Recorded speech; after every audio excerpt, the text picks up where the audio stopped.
Welcome to another Words with Boss and Chris. Tonight we are doing The Raven by Edgar Allan Poe. This has been requested a few times on the channel. And so, yeah, let's get into it. Once upon a midnight dreary, while I pondered, weak and weary, over many a quaint and curious volume of forgotten lore, while I nodded, nearly napping, suddenly there came a tapping, as of someone gently rapping at my chamber door. "'Tis some visitor," I muttered, tapping at my chamber door. Only this, and nothing more. Ah, distinctly I remember it was in the bleak December, and each separate dying ember wrought its ghost upon the floor. Eagerly I wished the morrow. Vainly I had sought to borrow from my books surcease of sorrow, sorrow for the lost Lenore, for the rare and radiant maiden whom the angels named Lenore, nameless here, forevermore. And the silken, sad, uncertain rustling of each purple curtain thrilled me, filled me with fantastic terrors never felt before, so that now, to still the beating of my heart, I stood repeating, "'Tis some visitor entreating entrance at my chamber door, some late visitor entreating entrance at my chamber door. This it is, and nothing more."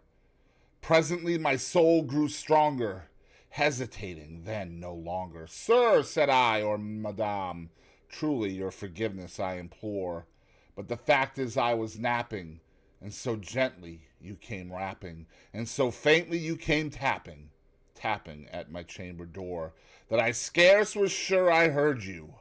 Here I opened wide the door. Darkness there, and nothing more. Deep into that darkness peering, long I stood there wondering, fearing, doubting, dreaming dreams no mortal ever dared to dream before. But the silence was unbroken, and the stillness gave no token, and the only word there spoken was the whispered word Lenore. This I whispered, and an echo murmured back the word Lenore, merely this, and nothing more. Back into the chamber turning, all my soul within me burning, soon again I heard a tapping, somewhat louder than before. "Surely," said I, "surely that is something at my window lattice. Let me see then what threat is, and this mystery explore. Let my heart be still a moment, and this mystery explore. 'Tis the wind, and nothing more." Open here I flung the shutter, when, with many a flirt and flutter, in there stepped a stately raven of the saintly days of yore. Not the least obeisance made he, not a minute stopped or stayed he, but with mien of lord or lady perched above my chamber door, perched upon a bust of Pallas, just above my chamber door, perched and sat, and nothing more. Then this ebony bird beguiling my sad fancy into smiling, but the grave and stern decorum of the countenance it wore. "Though thy crest be shorn and shaven, thou," I said, "art sure no craven, ghastly, grim, and ancient raven, wandering from the nightly shore. Tell me what thy lordly name is on the night's plutonian shore." Quoth the raven, "Nevermore." Much I marveled this ungainly fowl to hear discourse so plainly, though its answer little meaning, little relevancy bore. For we cannot help agreeing that no living human being ever yet was blessed with seeing bird above his chamber door, bird or beast upon the sculptured bust above his chamber door, with such name as Nevermore. But the raven, sitting lonely on the placid bust, spoke only that one word, as if his soul in that one word he did outpour. Nothing further than he uttered, not a feather then he fluttered, till I scarcely more than muttered, "Other friends have flown before. On the morrow he will leave me, as my hopes have flown before." Then the bird said nevermore. startled as the stillness broken by reply so aptly spoken.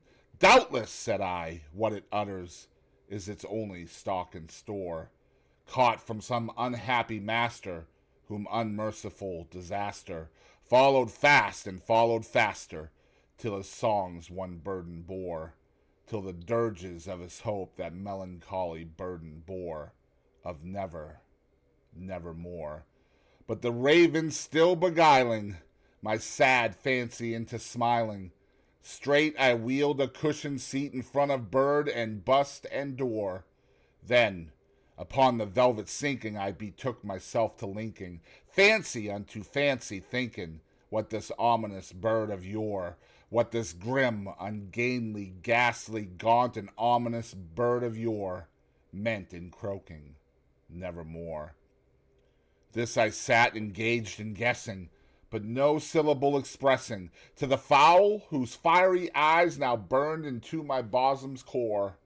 This and more I sat divining, with my head at ease reclining on the cushion's velvet lining that the lamplight gloated o'er, but whose velvet violet lining with the lamplight gloating o'er she shall press, nevermore. Then, methought, the air grew denser, perfumed from an unseen censer, swung by seraphim whose footfalls tinkled on the tufted floor. Wretch, I cried, thy God hath lent thee, by these angels he hath sent thee, respite, respite in the pent from thy memories of Lenore. Quaff, oh quaff this kind the pent, and forget this lost Lenore, quoth the raven, nevermore. Prophet, said I, thing of evil, prophet still if bird or devil, whether tempter sent or whether tempest tossed thee here ashore, desolate yet all undaunted, on this desert land enchanted, on this home by horror haunted, tell me truly, I implore. Is there balm in Gilead? Tell me, I implore. Quoth the raven, nevermore. Prophet, said I, thing of evil, prophet still, if bird or devil, by that heaven that bends above us, by that God we both adore. Tell this soul with sorrow laden, if within the distant Aidenn it shall clasp a sainted maiden, whom the angels named Lenore. Clasp a rare and radiant maiden, whom the angels named Lenore. Quoth the raven, nevermore. Be that word our sign in parting, bird or fiend, I shrieked upstarting.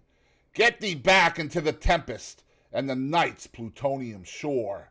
Leave no black plume as a token of that lie thy soul hath spoken. Leave my loneliness unbroken. Quit the bust above my door. Take thy beak from out of my heart, and take thy form from off my door. Quoth the raven, nevermore. And the raven, never flitting, still is sitting